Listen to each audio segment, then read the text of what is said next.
Hello all, it's Melinda. I want to welcome you to week 8 of my collaboration with Eileen from Scrapmazing. Just a recap, we did a stash kit based on this mood board from Studio Calico. We pulled papers and embellishments to go with this kit, and week 8 is challenging us to use no photo. That is quite a feat for me, but I think I have a plan. I have cut, let's see if I can get this off. I taped it down because my mat is not sticky in parts.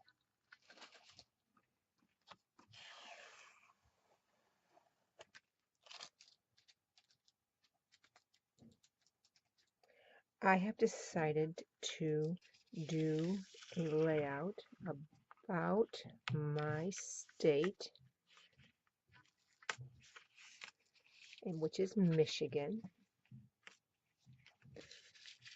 And what my plan is to do a watercolor effect on a background page and stick this over it because I don't think I could paint this shape on its own very well, with much confidence, I should say.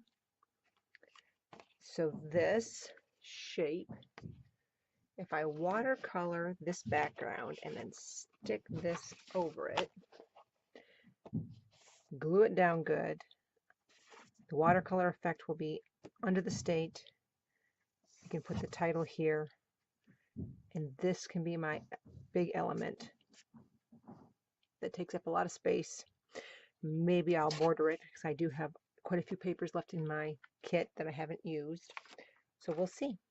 I'm going to stick you on fast forward so you can watch this, mistakes and all. Thank you. Just going to finish pulling this off the mat. I might use it. I'm going to use this heart, the center of it, on this layout. My plan is to do blues, greens, and yellows. But I also do another one that is pink, orange, and yellow to see which one I like. I'm just kind of tracing sort of where this is going to be so I kind of get an idea. And I'm going to try something that is called salt water technique. I'm going to spray the paper so it's nice and wet, and I'm just going to touch the watercolor to it, and it kind of goes where it wants to go. My plan is just to kind of make the water mingle on its own, or the paint I should say mingle on their own, and then I'm going to toss sea salt on it to absorb some of the water, and it gives a cool effect. I looked it up on YouTube, and there was quite a few different videos on there. I can't remember which ones I watched, but if you're interested in knowing more about this, just Google it. Now I can tell right off the bat that I'm not liking this, but I'm going to let it go. I don't like how it's running together this much and the blue's really not running. But it's okay for right now. I start dabbing some of the paint up, and it dabs up a little bit too much. Here's the salt. Just going to drop it on, and then I'm going to set it aside, and I'm going to right away start doing the pink one because I don't like these colors together. That's kind of how get a peek of what it might look like. So I decide I'm going to do pink, orange, and yellow. Same thing, spray the paper. This is watercolor paper.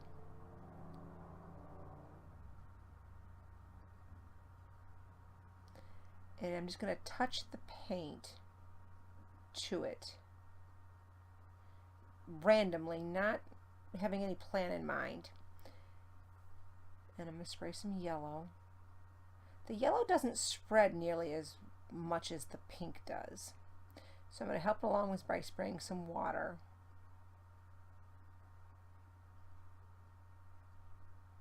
And I'm going to put the orange on. The orange and yellow are very similar in color.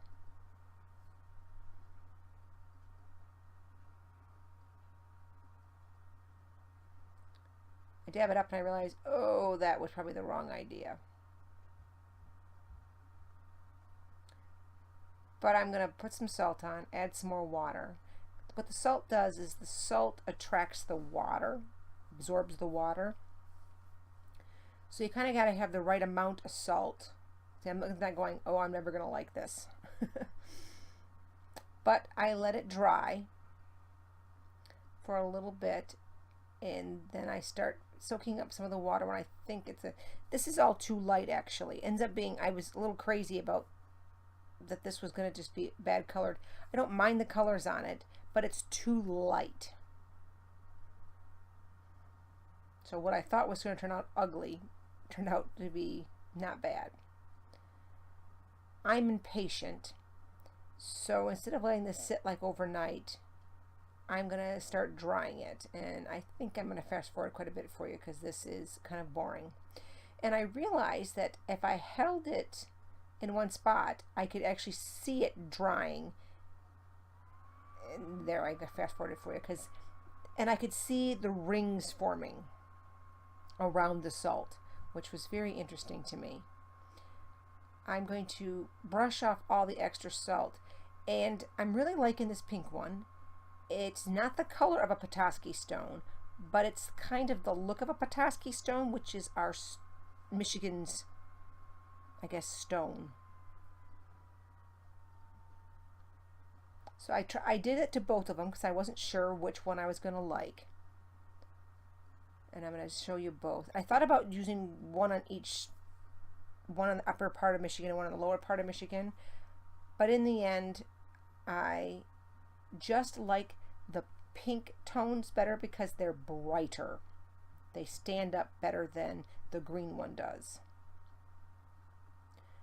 So that is the one I decided to go with. I'm just going to put adhesive on the larger sections, really close to the edge, because I want this to stick down. I don't want there to be much space between it. And in the smaller little sections, I'm going to use a glue pen just to kind of get those little itty bitty. Oh, my tape ran out. I forgot about that.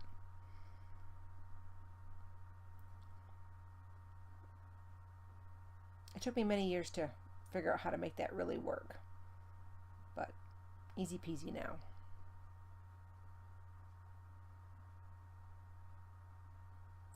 And like I said, I just used the glue pen to get in all the little parts and pieces of Michigan. And then I try very hard to get it lined up, but it's a little not lined up on the edges, so I'm going to end up trimming it all. Just tacking them all down.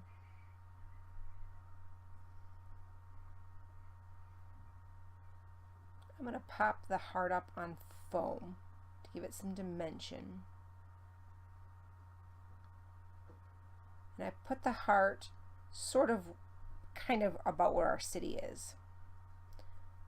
I'm going to get rid of the water so I don't spill it. That would just be my luck. Now I'm just going to trim this down. I'm trimming it to about 11.5 by 11.5 so that I can border it with some of the remaining papers that I have. At this point, the watercolor paper is kind of wavy, so I'm not going to gut whatever page I use. And because I'm using the yellows and pinks, I really like this yellow star paper. I have one more to try. It's the gold. Nope, not going to work. And I try it with the black for contrast, but I stick with the yellow. And like I said, I don't gut this. I usually gut my papers. And I'm just pulling out my stash of colors. That I set that on there because that's kind of the color scheme. So I'm just trying to see what I got left for alphabets and for accessories or embellishments. Now, I'm going to tell you right off the bat, I do not use any brads on this one. This is the first layout out of the 8 that does not get brads, so I think I accomplished my goal to use as many brads as I could. I want this to be pretty simple. Title, and then a little cluster opposite corner of the title to kind of offset it and balance it. I'm going to use some wide score tape to really adhere this down, because it doesn't look that wavy in the video, but it is pretty wavy in the center. I had used quite a bit of water to get this technique to look like I wanted it to look.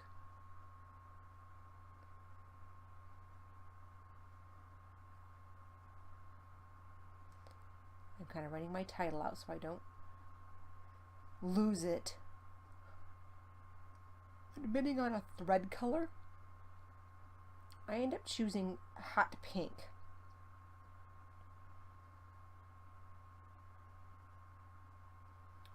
And I'm going to sew it on the edge. Ta-da! Done. That was more to just kind of keep it tight to the page instead of floating. Now I know I want those to be in home to be in those letters because it's the smallest major word, and these chipboard letters give it some impact. Now I know I'm going to put something in the center of the O, and I think it's going to be one of the little candy heart stickers. But now I got to figure out the rest.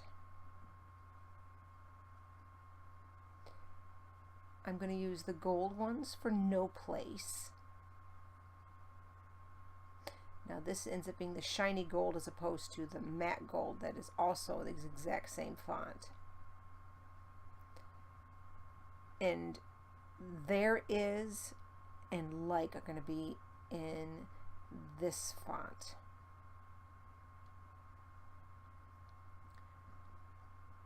I thought if I used multiple fonts, it would give some more interest to the title.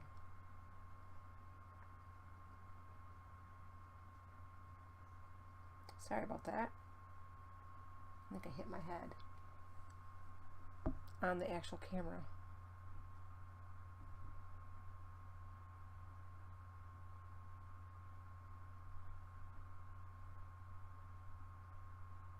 While I'm getting these down, this is the last layout in our series. Next week I'll be putting together a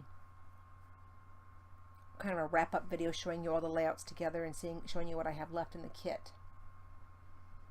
I'm surprised at how much I have left. Maybe the kit was too large for what the layouts I did, but not bad for my first stash kit.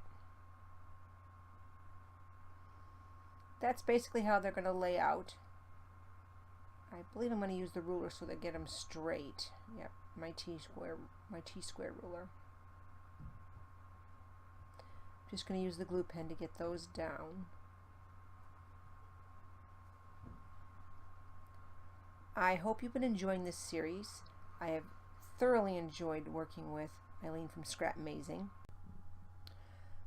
I found the challenges challenging, I suppose. This one especially for me. I, right from the very get-go, had an idea of what I was going to do for this one, but I wasn't sure how I was going to pull it off.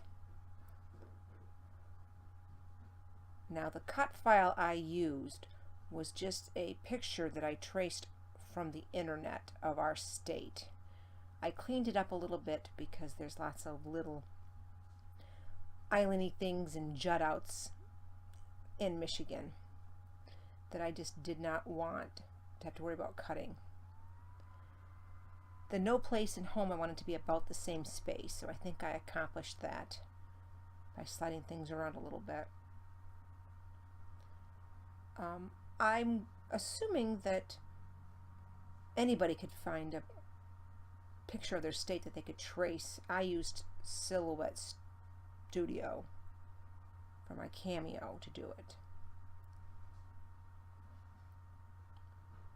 I am going to sprinkle gold and then sop it up. So the only thing left is the shimmer, not so much the color.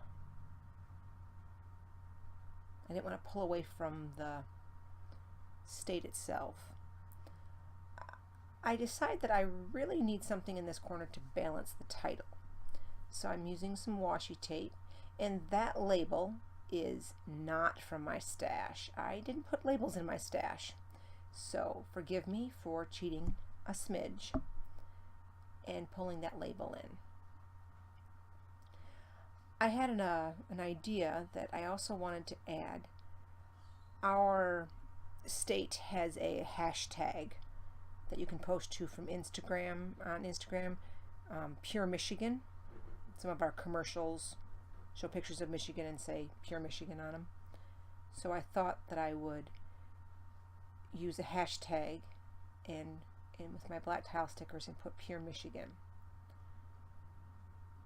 This is creating a small quandary for me because there's no other black on the lab. I'm not going to put any journaling on it. So I trying to think of what else black I can add so this doesn't stand out too bad. So my plan ends up being to just draw another line around it, around the stitching with my black pen, so that the black kind of connects to the Pure Michigan. And this is where I'm trying to figure it out.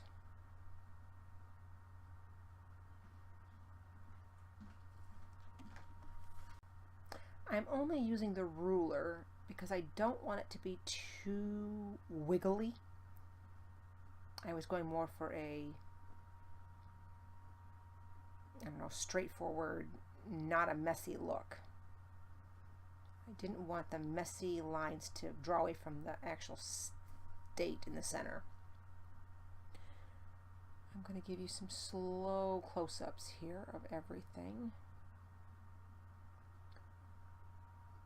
And like I said, I've really enjoyed this series, and we'll be putting together a video next week of kind of a wrap-up of what we've done and what we have left.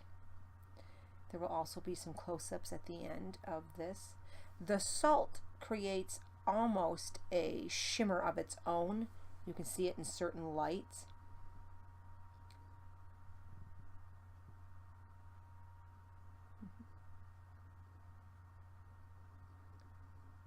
On the back, I write 80 of 2015, the date I did it, the process video number, and why I did it. So week 8 collaboration with Scrapmazing, challenge was no photo. I do that for my own benefit. I'm just getting a little piece of black off.